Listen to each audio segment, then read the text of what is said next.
નમસ્કાર. સરદાર ગોલ્ડ ડિજિટલમાં મહત્વના સમાચારો પર એક નજર.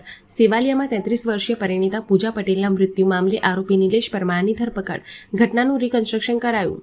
ઉમરેઠના સુરેલીમાં શિક્ષકે વિદ્યાર્થીને માર મારતા રોષે ભરાયેલા વાલીઓએ શાળામાં મચાવ્યો હોબાળો. નડિયાદ મનપામાં આવેલા ઉત્તર સંડાના તળાવમાં ગટરના પાણીનો નિકાલ કરાતા સ્થાનિકો લાલઘૂમ.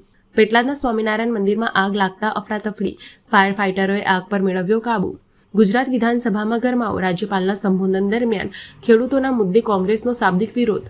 વડોદરા શહેરમાં સામી ચૂંટણીએ વોર્ડ 8ના ભાજપના પ્રમુખ અને મહામંત્રીએ રાજીનામું ધરી દેતા ખળભળાટ. ગુજરાત વિધાનસભાના નવા ઉપાધ્યક્ષ બન્યા પૂર્ણેશ મોદી. કોંગ્રેસના શૈલેષ પરમાર સામે ધ્વનિમતથી થઈ જીત.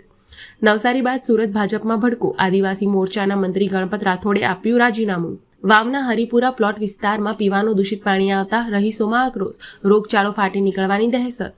પુણેમાં ટીપુ સુલતાન અંગેનો વિવાદ વક્યો. ભાજપ કોંગ્રેસના કાર્યકરો વચ્ચે પથ્થરમારો. 9 ઇજાગ્રસ્ત.